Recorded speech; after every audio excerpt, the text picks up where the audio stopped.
Advantage Assam 2.0 প্ৰথম দিনটো সামৰণি পৰিল প্ৰধানমন্ত্ৰী নৰেন্দ্ৰ মোদীৰ উদ্বোধন, ৰেলমন্ত্ৰী অশ্বিনী বৈষ্ণৱ, ডনাৰ মন্ত্ৰী জ্যোতিৰাদিত্য সিন্ধিয়া আৰু শেষত বৈদেশিক পৰিক্ৰমা মন্ত্ৰী ডক্টৰ জয়শংকৰৰ দ্বাৰা বহুবিলাক ভাল ভাল পৰামৰ্শ ঘোষণা আমি শুনিবলৈ পালোঁ। আৰু অহাকালিও এডভান্টেজ অসম চলি থাকিব। উদ্যোগ মন্ত্ৰী পীযুষ গোৱেল ডাঙৰীয়া, পেট্ৰলিয়াম মন্ত্ৰী হৰদীপ সিং পুৰী ডাঙৰীয়া, কালিও কেইবাজনো মন্ত্ৰী আহিব।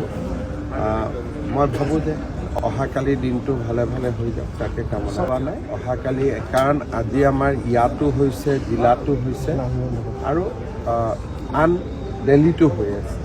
গতিকে গোটেইখিনি অহাকালিহে আমি সংযোজিত কৰি ক'ব পাৰিম। আৰু বহুতে ইয়াত এনাউন্স কৰাৰ পিছত তাতে গৈ চহীও কৰিছে। গতিকে মই সেইখিনি খবৰ লোৱা নাই, কাৰণ এতিয়াও জাপানৰ এম্বেচাডৰে মোক লগ কৰিবৰ কাৰণে বহি আছে। গতিকে মোৰ কাৰণে কাম চলি আছে। গতিকে মই কি এমঅ'ইউ হ'ল, কি হোৱা নাই, খবৰ লোৱা নাই। একেবাৰে কালি শেষত কিন্তু আশা কৰাতকৈও ভাল যেন দেখা যাওক কি হয়। মইতো কৈছোঁৱেই যে প্ৰধানমন্ত্ৰী ডাঙৰীয়াই ইমান বেছি এনকাৰেজ কৰিছে, তেওঁৰ ভাষণৰ প্ৰতিটো শব্দই মানুহক এনকাৰেজ কৰিছে। চাব অহা মানুহেও এতিয়া ইনভেষ্ট কৰিম বুলি ভাবিছে। গতিকে অহাকালি এটা পিকচাৰ পাই যাম। ইয়াত আপোনালোকে এক্সিবিশ্যনখন চাওক, তাতে MSMEৰ এক্সিবিশ্যনখন চাওক। বিশেষকৈ বহুত অসমীয়া ল'ৰা ষ্টাৰ্টআপ বহুত আপোনালোকে দেখিবলৈ পাব। মই যে সদায় কৈ থাকোঁ যে অসম পৰিৱৰ্তন হ'ল, আগৰ নিৰাশাৰ দিনটোত নাই। এইবিলাক চালে আপোনালোকে গম পাব। আজি কেম্পাকোলাৰ ফেক্টৰী হৈছে পৰহি। তাৰ যিজন মেইন ল'ৰা, মঙলদৈৰ ল'ৰা, তেওঁ কাম কৰিছিল বেলেগ জেগাত, বেংগলোৰত, ঘূৰি আহিছে গুৱাহাটীলৈকে। এতিয়া জাগিৰোডত যাব, ছেমি কণ্ডাক্টৰত আমেৰিকাৰ পৰা ছোৱালী উভতি আহিছে। গতিকে মই ভাবোঁ যে we are moving towards a new Assam.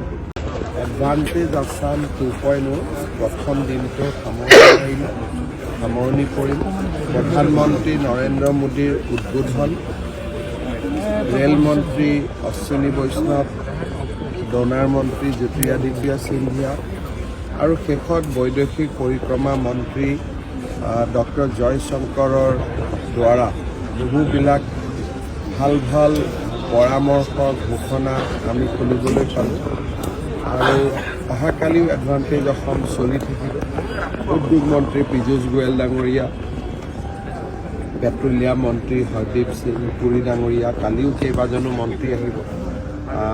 মই ভাবোঁ যে অহাকালি দিনটো ভালে ভালে হৈ যাওক, তাকে কামনা কৰা নাই। অহাকালি কাৰণ আজি আমাৰ ইয়াতো হৈছে, জিলাতো হৈছে আৰু আন দিল্লীতো হৈ আছে।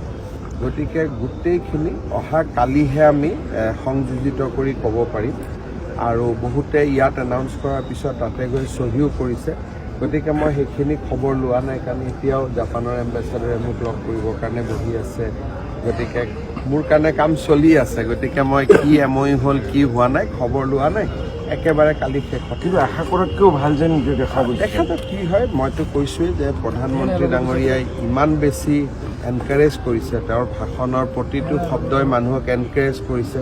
চাব অহা মানুহেও এতিয়া ইনভেষ্ট কৰিম বুলি ভাবিছে। গতিকে অহাকালি এটা পিকচাৰ পাই যাম। ইয়াত আপোনালোকে এক্সিবিশ্যনখন চাওক, তাতে MSMEৰ এক্সিবিশ্যনখন চাওক। বিশেষকৈ বহুত অসমীয়া ল'ৰা ষ্টাৰ্টআপ বহুত আপোনালোকে দেখিবলৈ পাব। মই যে সদায় কৈ থাকোঁ যে অসম পৰিৱৰ্তন হ'ল, আগৰ নিৰাশাৰ দিনটোত নাই।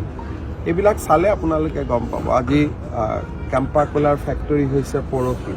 তাৰ যিজন মেইন ল'ৰা, মঙলদৈৰ ল'ৰা, তেওঁ কাম কৰিছিল বেলেগ জেগাত, বেংগলোৰত, ঘূৰি আহিছে গুৱাহাটীলৈকে। এতিয়া জাগিৰোডত যাব, ছেমি কণ্ডাক্টৰত আমেৰিকাৰ পৰা ছোৱালী উভতি আহিছে।